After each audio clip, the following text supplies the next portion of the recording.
ಶ್ರೀ ಶರಣಬಸವೇಶ್ವರ ರಥೋತ್ಸವ ಬಿಟ್ಟರೆ ಇನ್ನು ಗ್ರಾಮೀಣ ಭಾಗದಲ್ಲಿ ಜಗದ್ಗುರು ಶ್ರೀ ಶಿವಲಿಂಗೇಶ್ವರರ ಭವ್ಯವಾದ ರಥೋತ್ಸವ ಜರುಗಲಿದೆ ಅಂತ ಹೇಳಿ ತಮ್ಮೆಲ್ಲರಿಗೂ ಕೂಡ ಗೊತ್ತಿರುವಂಥ ವಿಷಯ. ಹಾಗಾಗಿ ನಾವು ಪ್ರತಿ ವರ್ಷ ದಾವೂದ ಹುಣ್ಣಿಮೆ ದಿನದಂದು ಹನುಮಾನ ಜಯಂತಿ ಮತ್ತು ಶ್ರೀ ಶಿವಲಿಂಗೇಶ್ವರರ ರಥೋತ್ಸವ ಏಕಕಾಲಕ್ಕೆ ಜರುಗುವಂಥ ವಾಡಿಕೆ. ಪಂಚಾಂಗದ ಪ್ರಕಾರವಾಗಿ ಶ್ರೀಮಠದ ಶ್ರೀಗಳಾದಂಥ ಶ್ರೀ ಗುರುನಾಥ ಮಹಾಸ್ವಾಮಿಗಳವರ ಘನ ನೇತೃತ್ವದಲ್ಲಿ ನಮ್ಮ ಮಠದ ವಾಡಿಕೆಯಂತೆ ಬಿಕ್ಕ ಹುಣ್ಣಿ ಹೊಕ್ಕ ಹುಣ್ಣಿಮೆ ಬಿಕ್ಕ ಅಮಾವಾಸ್ಯೆಯಂತೆ ಮಾಡಿಕೊಂಡಂಥ ಪದ್ಧತಿ ಇರೋದರಿಂದ ಆ ದಾವೂದ ಹುಣ್ಣಿಮೆಗಿಂತ ಮುಂಚಿತವಾಗಿ ಒಂದು ದಿನ ಏಪ್ರಿಲ್ 1-4-2026 ರಥೋತ್ಸವ ಜರುಗೋದ್ರಿಂದ ಜನರಲ್ಲಿ ಗೊಂದಲ ಆಗಬಾರ್ದು ಅನ್ನೋ ಒಂದು ಹಿತದೃಷ್ಟಿಯಿಂದ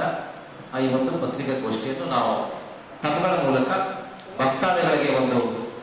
ವಿಷಯ ಹೋಗಲಿ ಅನ್ನೋ ದೃಷ್ಟಿಕೋನ ಇಟ್ಟುಕೊಂಡು ಇವತ್ತು ನಾವು ಪತ್ರಿಕಾಗೋಷ್ಠಿಯಲ್ಲಿ ಭಾಗಿಯಾಗಿದ್ದೀವಿ.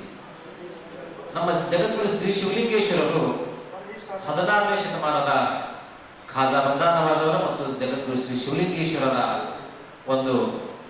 ಅವಿನಾಭಾವದ ಸಂಬಂಧ ಇರೋದರಿಂದ ಭಾವೈಕ್ಯತೆ ಬರೆದಂಥ ಏಕೈಕ ಮಠ ಈ ಭಾಗದಲ್ಲಂದರೆ ಶ್ರೀ ಶಿವಲಿಂಗೇಶ್ವರರ ಮಠ. ಅಂದು 1ನೇ ತಾರೀಕು ಬೆಳಗಿನ ಜಾವ 5:45 ಕಾಲಕ್ಕೆ ಶ್ರೀಮಠದಿಂದ ಪೂಜ್ಯರು ಪಲ್ಲಕ್ಕಿಯಲ್ಲಿ ಆರೂಢರಾಗಿ ಸುಮಾರು 25-35 ಪುರಂದರೊಂದಿಗೆ ಭಾಜಿ ಭಜಂತ್ರಿ ವಾದ್ಯದೊಂದಿಗೆ ಉಚ್ಚಾಯಿ ಸ್ಥಾನಕ್ಕೆ ಆಗಮಿಸಿ ಅವತ್ತಿನ ಬೆಳಗಿನ ಜಾವದಲ್ಲಿ ಉಚ್ಚಾಯಿ ಜರುಗುವುದು. ತದಾದ ನಂತರ ಸಾಯಂಕಾಲ 6 ಗಂಟೆಗೆ ರಥೋತ್ಸವ ಕಾರ್ಯಕ್ರಮ. ಹೋದ ವರ್ಷದಲ್ಲಿ ಬಹಳಷ್ಟು ಜನಗಳಿದ್ದರಿಂದ ನೂಕುನುಗ್ಗಲವಾಗಿ ರಥೋತ್ಸವ ಹೋಗುವಂಥ ಸಂದರ್ಭದಲ್ಲಿ ಕೆಲವರು ನೀರಿನ ಗಾಳಿಯಲ್ಲಿ ಕೂಡ ಸಿಲುಕಿಕೊಂಡು ಕಾಲು ಕಟ್ಟಾಯಿತು. ನಂತರ 6 ತಿಂಗಳಾದ ನಂತರ ಅವರು ಸಾವನ್ನು ಕೂಡ ಅಪ್ಪಿದ್ದಾರೆ. ಇದನ್ನೆಲ್ಲ ಒಂದು ಸುವ್ಯವಸ್ಥಿತವಾಗಿ ಆಗಬೇಕು ಅನ್ನುವ ಹಿತದೃಷ್ಟಿಯಿಂದ ಗ್ರಾಮದಲ್ಲಿ ಎಲ್ಲ ಮುಖಂಡರನ್ನು ಮತ್ತು ಎಲ್ಲ ಹಿರಿಯರನ್ನು ಕರೆಸಿಕೊಂಡು ನಾವು ಈ ಬಾರಿ 8 ಗಂಟೆ ಬದಲಾಗಿ 6 ಗಂಟೆನೇ ತೇರು ಮಾಡೋಣ ಅಂಥೇಳಿ ನಮ್ಮ ಶ್ರೀಮಠದ ಪೂಜ್ಯರು ಆದೇಶದ ಮೇರೆಗೆ ನಾವು 8 ಗಂಟೆ ಬದಲಾಗಿ ಒಂದು ಬೆಳಕಿನ ವ್ಯವಸ್ಥೆಯಲ್ಲಿ ಸಾರ್ವಜನಿಕ ಹಿತದೃಷ್ಟಿಯಿಂದ 6 ಗಂಟೆನೇ ರಥೋತ್ಸವ ಮಾಡಲಿಕ್ಕೆ ನಿರ್ಣಯ ತೆಗೆದುಕೊಂಡು ಈ ಬಾರಿ ಪ್ರಥಮ ಬಾರಿಗೆ 6 ಗಂಟೆ ರಥೋತ್ಸವ ಕೂಡ ಜರುಗಲಿಕ್ಕೆ ಅಪ್ಪಾಜಿಯವರ ಆದೇಶದ ಮೇರೆಗೆ ನಾವು ಮಾಡಿದ್ದೀವಿ. ಮತ್ತು ಈ ಒಂದು ಜಾತ್ರಾ ಮಹೋತ್ಸವದಲ್ಲಿ ಸುಮಾರು 40,000-50,000 ಜನಸಂಖ್ಯೆ ಸೇರುವುದರಿಂದ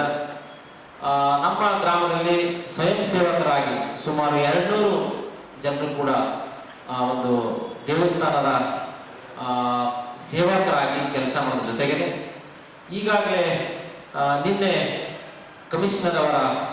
ಆದೇಶದ ಮೇರೆಗೆ ACP ಅವರು ಮತ್ತು CP ಅವರು ಕೂಡ ಮಠಕ್ಕೆ ಆಗಮಿಸಿ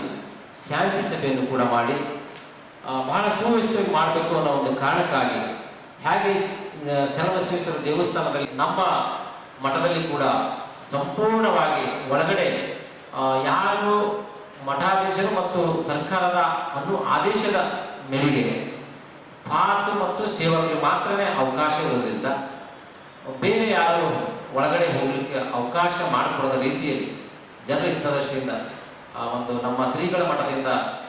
ಒಂದು ರಥೋತ್ಸವ ಮತ್ತು ಜಾತ್ರಾ ಮಹೋತ್ಸವ ಸುಗಮವಾಗಿ ಸಾಗಲಿಕ್ಕೆ ಒಂದೇ ಕಾರಣಕ್ಕಾಗಿ ಇವತ್ತು ನಾವೆಲ್ಲರೂ ಕೂಡ ಪತ್ರಿಕಾಗೋಷ್ಠಿಗೆ ಹಾಜರಾಗಿ ಮತ್ತು ಹೆಚ್ಚಿನ ಜನಸಂಖ್ಯೆಯಲ್ಲಿ ನಾವು 1ನೇ ತಾರೀಕು ಅಂತ ಹೇಳಿ ಈಗಾಗಲೇ ಪಾಂಪ್ಲೆಟ್ಸು ಪ್ರಚಾರ ಕೂಡ ಮಾಡಿದ್ದೀವಿ. ಈ ವಿಷಯ ಕೂಡ ತಮ್ಮಗಳ ಮೂಲಕವಾಗಿ ಹೆಚ್ಚಿನ ಒಂದು ಪ್ರಚಾರವನ್ನು ಕೊಟ್ಟು ತಮ್ಮದು ಒಂದು ಅಳಿಲು ಸೇವೆ ಇರಲಿ ಅಂತೇಳಿ ಭಾವಿಸಿ ಮತ್ತು ಈ ಜಾತ್ರಾ ಮಹೋತ್ಸವಕ್ಕೆ ಭಕ್ತಾದಿಗಳು